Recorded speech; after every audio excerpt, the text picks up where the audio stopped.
6వ తేదీ శనివారం నాడు మున్సిపల్ కార్మికులకు జగనన్న ఇచ్చిన హామీలు అమలు చేయాలని కోరుతూ రాష్ట్ర వ్యాప్తంగా నిర్వహిస్తున్న సమ్మె 12వ రోజుల్లో భాగంగా Badvel municipal workers and employees union పట్టణ కమిటీ ఆధ్వర్యంలో మున్సిపల్ కార్యాలయం వద్ద ధర్నా నిర్వహించారు.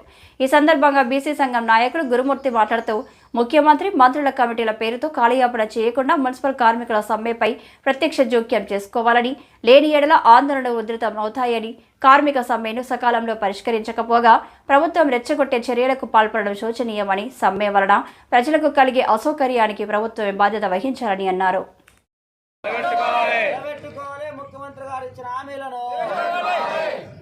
పరిష్కరించాలి కార్మికుల న్యాయమైన సమస్యలను, పరిష్కరించాలి కార్మికుల న్యాయమైన సమస్యలను, రెగ్యులర్ చేయాలి పనిచేస్తున్న కార్మికులందరినీ, రెగ్యులర్ చేయాలి పనిచేస్తున్న కార్మికులందరినీ, ఇవ్వాలి సమాన పనికి సమాన వేతనాన్ని, ఇవ్వాలి సమాన పనికి సమాన వేతనాన్ని, ఇవ్వాలి సమాన పనికి సమాన వేతనాన్ని, రద్దు చేయాలి సిపిఎస్ విధానాన్ని, రద్దు చేయాలి సిపిఎస్ విధానాన్ని, అభిప్రాయం చేయండి. ఈరోజు జరుగుతున్న మున్సిపల్ కార్యాలయాల ముట్టడిని అభిప్రాయం చేయండి. 12 రోజులుగా జరుగుతున్న కార్మికుల రాష్ట్ర వ్యాప్త సమ్మెను అభిప్రాయం చేయండి. నిరవధిక రాష్ట్ర వ్యాప్త సమ్మెను వర్ధిల్లాలి కార్మికుల ఐక్యత, వర్ధిల్లాలి కార్మికుల ఐక్యత, వర్ధిల్లాలి కష్టజీవుల ఐక్యత, వర్ధిల్లాలి శ్రమజీవుల ఐక్యత, పరిష్కరించాలి కార్మికుల న్యాయమైన సమస్యలను,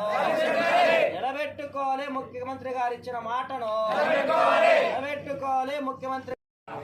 ఈరోజు మున్సిపల్ కార్మికుల సమ్మె 12వ రోజుకు చేరుకోవడం, మరి అదేవిధంగా ప్రభుత్వం మరి వీళ్ళ యొక్క న్యాయమైన కోరికలను తీర్చకుండా ప్రజల ఆరోగ్య రీత్యా మరి పారిశుద్ధ్య కార్మికులు ప్రజల ఆరోగ్యాన్ని కాపాడుతూ పారిశుద్ధ్యాన్ని మరి పట్టణాలను గ్రామాలను అన్నింటిని కూడా మరి పరిశుభ్రంగా ఉంచి ప్రజల ఆరోగ్యాన్ని కాపాడుతున్నటువంటి పారిశుద్ధ్య కార్మికులను మరి వాళ్ళను టెంపరీ వాళ్ళందరినీ కూడా రెగ్యులర్ చేయాలి.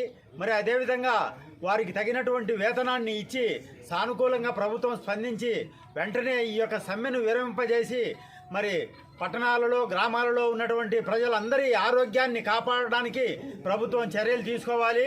ఇది వాళ్ళ యొక్క న్యాయమైన కోరికలు. మరి ముఖ్యంగా ఎవరు చేయనటువంటి మరి ఇటువంటి మురికి కాలువలు కానీ, మురికి వాడల్లో కానీ, వీధుల్లో కానీ ఎటువంటి కరోనా టైంలో కూడా మరి సేవ చేసినటువంటి మున్సిపల్ కార్మికులు న్యాయమైన కోరికలను ప్రభుత్వం వెంటనే పరిష్కరించాలని ఈ సభాముఖంగా బీసీ సంక్షేమ సంఘం తరఫున నేను విజ్ఞప్తి చేస్తున్నాను. నా పేరు గురుమూర్తి, మరి జాతీయ బీసీ సంక్షేమ సంఘం రాష్ట్ర ప్రచార కార్యదర్శి.